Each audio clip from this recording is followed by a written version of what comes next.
I'm back. I'm going to share with you my exercise routine as my therapy for my daily activity. The reason why I am sharing it to you para it serves as an inspiration and encouragement to the seniors and to the viewers na may pinagdadaanan din na katulad ko that I had my stroke last 2024 of May. Ito po yung daily routine ko after my stroke. I make it sure na my stroke therapy activity ay ginagawa ko po on a daily basis. Yan po ay natutunan ko sa aking pagte-therapy sa hospital, and then I learn to adapt it, and I'm the reason why I'm showing it to you, not to brag about, not to anything uh, para yumabang na magaling na ako, not that. I'm here to inspire you. Alam niyo po bang nung araw, nung press ang pagka-stroke ko, hindi ko po ma-lift yan. Not a single lift, hindi ko po magawa yan. Now, I am already trying and lifting it.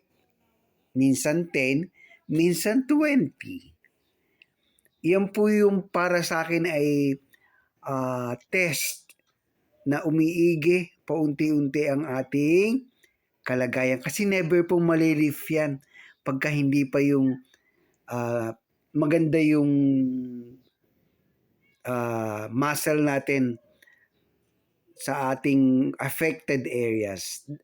Ito po, isa rin to sa if you can do it on 10 or 20, doing it, that's good. But if we cannot, 5 or 10 counts, mas maigi.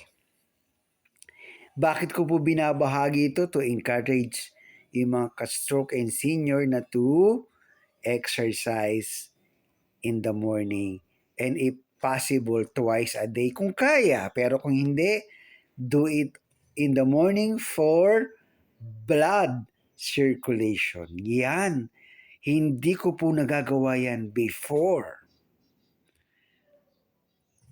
I had no chance of doing it during 2024 of my stroke, but now I am trying to do it on a regular basis para yung continuity po ng muscle strength ay ating matugunan yung consistency sa pag-exercise will do.